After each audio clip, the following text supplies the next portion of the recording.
ओम शांति। 28 फरवरी 2026 के ईश्वरीय महावाक्य। पहले सुनते हैं मुरली के मुख्य पॉइंट्स। बाबा ने कहा, जैसे तुमको बाप ने जगाया है ऐसे तुम फिर औरों को जगाओ। आपस में बैठकर राय करनी चाहिए कि कैसे सबको रास्ता बताएं। हाँ, युद्ध के मैदान में उतार चढ़ाव तो होता ही है। कभी बड़ी अच्छी सर्विस करेंगे और कभी फिर माया का विघ्न आने से बच्चे एकदम बेहोश भी हो जाते हैं। फिर बाबा ने कहा, तुमको बड़ा नशा रहना चाहिए कि हमें ज्ञान सागर निराकार बाप मिला है। कोई भी प्रकार की खिटपिट ना हो। बाप घड़ी घड़ी कहते हैं, बच्चे जब तुम देह अभिमान में आते हो तब आपस में टक्कर होता है। यहाँ तो देही अभिमानी बनना पड़े। लास्ट में बाबा ने कहा, जिन बच्चों को ज्ञान की धारणा होती है उन्हें बहुत खुशी रहेगी, परंतु कई बच्चे लिखते हैं, बाबा हमको धारणा नहीं होती, बुद्धि में ही नहीं बैठता। वास्तव में जिनकी तकदीर में नहीं है उनसे तदबीर भी नहीं होती। जिन बच्चों को ऊंच पद पाना है वह तो सदैव सर्विस में लगे रहेंगे। और अब सुनते हैं महावाक्यों को विस्तार से। मुरली का सार। मीठे बच्चे, तुम ईश्वरीय संप्रदाय हो। तुम्हें ज्ञान सूर्य बाप मिला है। अभी तुम जागे हो तो दूसरों को भी जगाओ। प्रश्न, अनेक प्रकार के टकराव का कारण तथा उसका निवारण क्या है? उत्तर, जब देह अभिमान में आते हो तो अनेक प्रकार के टकराव होते हैं। माया की ग्रहचारी बैठती है। बाबा कहते, देही अभिमानी बनो, सर्विस में लग जाओ, याद की यात्रा में रहो तो ग्रहचारी मिट जाएगी। ओम शांति। रूहानी बच्चों के पास बाप आए हैं श्रीमत देने व समझाने। यह तो बच्चे समझ गए हैं कि ड्रामा प्लान अनुसार सारा कार्य होना है। बाकी समय थोड़ा रहा है। इस भारत को रावणपुरी से फिर विष्णुपुरी बनाना है। अब बाप भी है गुप्त, पढ़ाई भी गुप्त है। सेंटर्स तो बहुत हैं। छोटे बड़े गांव में छोटे बड़े सेंटर्स हैं और बच्चे भी बहुत हैं। अब बच्चों ने चैलेंज तो दी है और लिखना भी है। जब कोई लिटरेचर बनाना है तो उसमें लिखना है, हम इस अपनी भारत भूमि को स्वर्ग बनाकर छोड़ेंगे। तुमको भी अपनी भारत भूमि बहुत प्रिय है, क्योंकि तुम जानते हो यह भारत ही स्वर्ग था। इनको 5000 वर्ष हुए हैं। भारत बहुत शानदार था। इनको स्वर्ग कहा जाता है। तुम ब्रह्मा मुख वंशावली को ही नॉलेज है। इस भारत को श्रीमत पर हमको स्वर्ग जरूर बनाना है। सबको रास्ता बताना है और कोई खिटपिट की बात ही नहीं। आपस में बैठ राय करनी चाहिए कि इन प्रदर्शनी के चित्रों द्वारा हम ऐसी क्या एडवर्टाइजमेंट करें जो अखबार में भी चित्र दें। आपस में इस पर सेमिनार करना चाहिए। जैसे गवर्नमेंट के लोग आपस में मिलते हैं, राय करते हैं कि भारत को कैसे हम सुधारें। यह जो इतने मतभेद हो गए हैं उनको आपस में मिलकर ठीक करें और भारत में शांति सुख कैसे स्थापन करें, उस गवर्नमेंट का भी पुरुषार्थ चलता है। तुम भी पांडव गवर्नमेंट गाई हुई हो। यह बड़ी ईश्वरीय गवर्नमेंट है। इनको वास्तव में कहा ही जाता है पावन ईश्वरीय गवर्नमेंट। पतित पावन बाप ही पतित बच्चों को बैठ पावन दुनिया का मालिक बनाते हैं। यह बच्चे ही जानते हैं। मुख्य है ही भारत का आदि सनातन देवी देवता धर्म। यह भी बच्चे जानते हैं। यह है रुद्र ज्ञान यज्ञ। रुद्र कहा ही जाता है ईश्वर बाप को, शिव को। गाया हुआ है, बरोबर बाप ने आकर रुद्र ज्ञान यज्ञ रचा था। उन्होंने तो टाइम लंबा चौड़ा दे दिया है। अज्ञान नींद में सोए हुए हैं। अभी तुमको बाप ने जगाया है, तुमको फिर औरों को जगाना है। ड्रामा प्लान अनुसार तुम जगाते रहते हो। इस समय तक जिसने जैसे जैसे जितना जितना पुरुषार्थ किया है उतना ही कल्प पहले भी किया था। हाँ, युद्ध के मैदान में उतराव चढ़ाव तो होता ही है। कभी माया का जोर हो जाता, कभी ईश्वरीय संतान का जोर हो जाता है। कभी कभी सर्विस बड़ी अच्छी तेजी से चलती है, कभी कहाँ कहाँ बच्चों में माया के विघ्न पड़ जाते हैं। माया एकदम बेहोश कर देती है। लड़ाई का मैदान तो है ना। रावण माया राम की संतान को बेहोश कर देती है।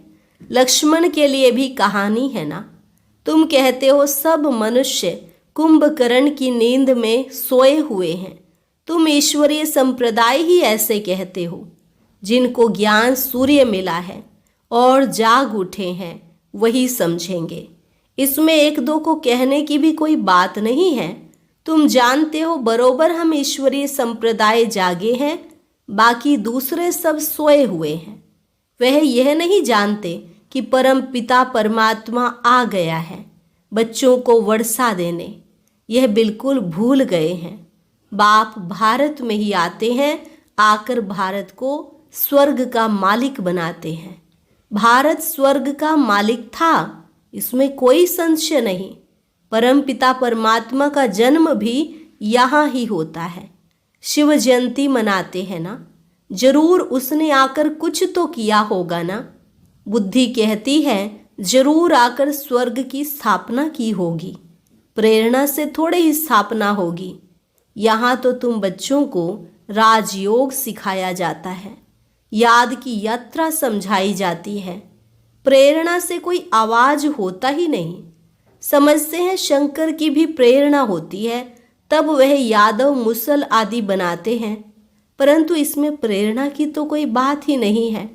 तुम समझ गए हो, उन्हों का पार्ट है ड्रामा में यह मुसल बोम्स आदि बनाने का। प्रेरणा की बात नहीं है। ड्रामानुसार विनाश तो जरूर होना ही है। गाया हुआ है महाभारत लड़ाई में मुसल अर्थात बोम्स मिसाइल्स काम आए, तो जो पास्ट हो गया है वह फिर रिपीट होगा। तुम गारंटी करते हो हम भारत में स्वर्ग स्थापन करेंगे जहां एक धर्म होगा। तुम ऐसे नहीं लिखते कि अनेक धर्म विनाश होंगे, वह तो चित्र में लिखा हुआ है। स्वर्ग की स्थापना होती है तो दूसरा कोई धर्म नहीं होता। अभी तुमको समझ में आता है। सबसे बड़ा पार्ट है शिव का, ब्रह्मा का और विष्णु का। ब्रह्मा सो विष्णु, विष्णु सो ब्रह्मा। यह तो बड़ी गुह्य बातें हैं।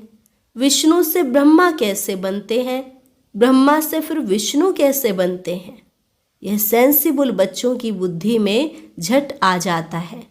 दैवी संप्रदाय तो बनते ही हैं, एक की बात नहीं है। इन बातों को तुम बच्चे समझते हो। दुनिया में एक भी मनुष्य नहीं समझता। भले लक्ष्मी नारायण व विष्णु की पूजा भी करते हैं, परंतु उनको यह पता नहीं है कि विष्णु के ही दो रूप लक्ष्मी नारायण हैं जो नई दुनिया में राज्य करते हैं। बाकी चार भुजा वाला कोई मनुष्य नहीं होता।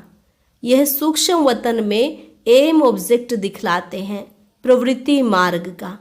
यह सारे वर्ल्ड की हिस्ट्री ज्योग्राफी कैसे चक्र लगाती है यह कोई नहीं जानते। बाप को ही नहीं जानते तो बाप की रचना को कैसे जान सकते। बाप ही रचना के आदि मध्य अंत का नॉलेज बताते हैं। ऋषि मुनि भी कहते थे हम नहीं जानते हैं। बाप को जान जाएं तो रचना के आदि मध्य अंत को भी जान जाएं। बाप कहते हैं मैं एक ही बार आकर तुम बच्चों को भी सारी नॉलेज समझाता हूँ, फिर आता ही नहीं हूँ तो रचता और रचना के आदि मध्य अंत को जाने ही कैसे। बाप स्वयं कहते हैं मैं सिवाय संगम युग के कभी आता ही नहीं हूँ। मुझे बुलाते भी संगम पर हैं। पावन सतयुग को कहा जाता है, पतित कलयुग को कहा जाता है। तो जरूर मैं आऊँगा पतित दुनिया के अंत में ना। कलयुग के अंत में आकर पतित से पावन बनाते हैं। सतयुग आदि में पावन है, यह तो सहज बात है ना। मनुष्य कुछ भी समझ नहीं सकते कि पतित पावन बाप कब आएंगे। अभी तो कलयुग का अंत कहेंगे। अगर कहते हैं कलयुग में अजून 40,000 वर्ष पड़े हैं तो और कितना पतित बनेंगे, कितना दुख होगा। सुख तो होगा ही नहीं। कुछ भी मालूम न होने कारण बिल्कुल ही घोर अंधियारे में है। तुम समझ सकते हो। तो बच्चों को आपस में मिलना है, चित्रों पर अच्छी रीति समझाना होता है। यह भी ड्रामानुसार चित्र आदि सब निकाले हैं। बच्चे समझते हैं जो समय पास होता है हूबहू ड्रामा चलता रहता है। बच्चों की अवस्थाएं भी कभी नीचे कभी ऊपर होती रहेंगी। यह बड़ी समझने की बातें हैं। कभी कभी ग्रहचारी आकर बैठती है तो उनको मिटाने के लिए कितने प्रयत्न करते हैं। बाबा घड़ी घड़ी कहते हैं, बच्चे तुम देह अभिमान में आते हो इसलिए टक्कर होता है। इसमें देही अभिमानी बनना पड़े। बच्चों में देह अभिमान बहुत है। तुम देही अभिमानी बनो तो बाप की याद रहेगी और सर्विस में उन्नति करते रहेंगे। ऊंच पद जिसको पाना है वह सदैव सर्विस में लगे रहेंगे। तकदीर में नहीं है तो फिर तदबीर भी नहीं होगी। खुद कहते हैं बाबा हमको धारणा नहीं होती, बुद्धि में नहीं बैठता। जिनको धारणा होती है तो खुशी भी बहुत होती है। समझते हैं शिव बाबा आया हुआ है। अब बाप कहते हैं, बच्चे तुम अच्छी रीति समझ कर फिर औरों को समझाओ। कोई तो सर्विस में ही लगे रहते हैं, पुरुषार्थ करते रहते हैं। यह भी बच्चे जानते हैं जो सेकंड गुजरता है वह ड्रामा में नोंद है, फिर ऐसे ही रिपीट होगा। बच्चों को समझाया जाता है। बाहर भाषण आदि पर तो अनेक प्रकार के नए आते हैं सुनने के लिए। तुम समझते हो गीता वेद शास्त्र आदि पर कितने मनुष्य भाषण करते हैं। उनको कोई यह थोड़े ही पता है कि यहाँ ईश्वर अपना और अपनी रचना के आदि मध्य अंत का राज समझाते हैं। रचयिता ही आकर सारा ज्ञान सुनाते हैं। त्रिकालदर्शी बनाना यह बाप का ही काम है।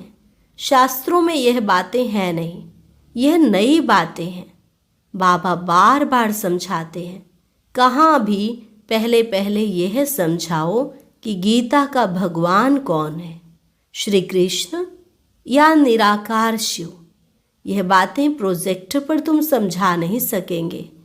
प्रदर्शनी में चित्र सामने रखा है, उस पर समझाकर तुम पूछ सकते हो, अब बताओ गीता का भगवान कौन, ज्ञान सागर कौन है। श्री कृष्ण को तो कह नहीं सकेंगे। पवित्रता सुख शांति का सागर लिबरेटर गाइड कौन है। पहले पहले तो लिखाना चाहिए, फॉर्म भराना चाहिए, फिर सबसे सही साइन लेना चाहिए। चिड़ियाओं का आवाज हुआ मुरली के बीच में। बाबा कहते देखो कितना झगड़ती हैं। इस समय सारी दुनिया में लड़ाई झगड़ा ही है। मनुष्य भी आपस में लड़ते रहते हैं। मनुष्य में ही समझने की बुद्धि है। 5 विकार भी मनुष्य में गाए जाते हैं। जानवरों की तो बात ही नहीं। यह है विशियस वर्ल्ड। वर्ल्ड मनुष्यों के लिए ही कहा जाता है। कलयुग में है आसुरी संप्रदाय, सतयुग में है दैवी संप्रदाय। अभी तुमको इस सारे कॉन्ट्रास्ट का पता है। तुम सिद्ध कर बता सकते हो। सीढ़ी में भी बड़ा क्लियर दिखाया हुआ है, नीचे है पतित, ऊपर में है पावन। इनमें बड़ा क्लियर है।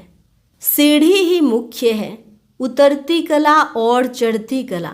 ये सीढ़ी बड़ी अच्छी है। इनमें ऐसा क्या डालें जो मनुष्य बिल्कुल अच्छी रीति समझ जाए कि बरोबर यह पतित दुनिया है, पावन दुनिया स्वर्ग थी। यहाँ सब पतित हैं, पावन एक भी हो नहीं सकता। रात दिन यह ख्यालात चलना चाहिए। आत्म प्रकाश बच्चा लिखता है, बाबा यह चित्र बनाए। बाबा कहते हैं भले विचार सागर मंथन कर कोई भी चित्र बनाओ, परंतु सीढ़ी बड़ी अच्छी बननी चाहिए। इस पर बहुत समझा सकते हैं। 84 जन्म पूरे कर फिर पहला नंबर जन्म लिया है, फिर उतरती कला से चढ़ती कला में जाना पड़े। इसमें हरेक का विचार चलना चाहिए। नहीं तो सर्विस कैसे कर सकेंगे। चित्रों पर समझाना बहुत सहज होता है, सत्युग के बाद सीढ़ी उतरनी होती है। यह भी बच्चे जानते हैं हम पार्टधारी एक्टर्स हैं। यहाँ से ट्रांसफ़र हो सीधा सत्युग में नहीं जाते, पहले शांति धाम में जाना है। हाँ, तुम्हारे में भी नंबरवार हैं जो अपने को पार्टधारी समझते हैं। इस ड्रामा में दुनिया में ऐसा कोई कह न सके कि हम पार्टधारी हैं। हम लिखते भी हैं कि पार्टधारी एक्टर्स होते हुए भी ड्रामा के क्रिएटर डायरेक्टर आदि मध्य अंत को नहीं जान सकते तो वह फर्स्ट क्लास बेसमझ हैं। यह तो भगवानुवाच है। शिव भगवानुवाच ब्रह्मा तन द्वारा। ज्ञान सागर वह निराकार है, उनको अपना शरीर है नहीं। बड़ी समझने की युक्तियां हैं। तुम बच्चों को बड़ा नशा रहना चाहिए, हम किसकी ग्लानि थोड़े ही करते हैं। यह तो राइट बात है ना। जो भी बड़े बड़े हैं उन सबके चित्र तुम डाल सकते हो, सीढ़ी कोई को भी दिखला सकते हो। अच्छा, मीठे मीठे सिकिलधे बच्चों प्रति माता पिता बाप दादा का याद प्यार और गुड मॉर्निंग। रूहानी बाप की रूहानी बच्चों को नमस्ते। रूहानी बच्चों की रूहानी बाप दादा को नमस्ते नमस्ते, गुड मॉर्निंग। शुक्रिया बाबा, शुक्रिया। धारणा के लिए मुख्य सार। भारत में सुख शांति की स्थापना करने और भारत को स्वर्ग बनाने के लिए आपस में सेमिनार करना है। श्रीमत पर भारत की ऐसी सेवा करनी है। दूसरी पॉइंट, सर्विस में उन्नति करने व सर्विस से ऊंच पद पाने के लिए देही अभिमानी रहने की मेहनत करनी है। ज्ञान का विचार सागर मंथन करना है। वरदान, पवित्रता के आधार पर सुख शांति का अनुभव करने वाले नंबर 1 अधिकारी भव। पवित्रता के आधार पर सुख शांति का अनुभव करने वाले नंबर 1 अधिकारी भव। जो बच्चे पवित्रता की प्रतिज्ञा को सदा स्मृति में रखते हैं उन्हें सुख शांति की अनुभूति स्वतः होती है। पवित्रता का अधिकार लेने में नंबर 1 रहना अर्थात सर्व प्राप्तियों में नंबर 1 बनना। इसलिए पवित्रता के फाउंडेशन को कभी कमजोर नहीं करना, तभी लास्ट सो फास्ट जाएंगे। इसी धर्म में सदा स्थित रहना कि कुछ भी हो जाए, चाहे व्यक्ति, चाहे प्रकृति, चाहे परिस्थिति कितना भी हिलाए, लेकिन धरत परिये धर्म ना छोड़िए।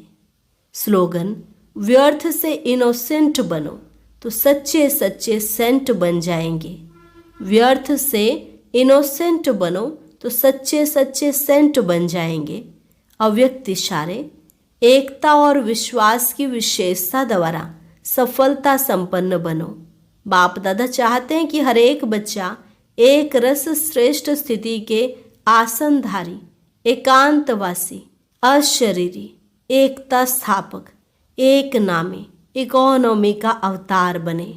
एक दो के विचारों को समझ सम्मान दे, एक दो को इशारा दे, लेन देन कर आपस में संगठन की शक्ति का स्वरूप प्रत्यक्ष करो, क्योंकि आपके संगठन के एकता की शक्ति सारे ब्राह्मण परिवार को संगठन में लाने के निमित्त बनेगी। और अभी एक बहुत अच्छी वीडियो देखने के लिए ऊपर दिए गए बॉक्स पर क्लिक करें।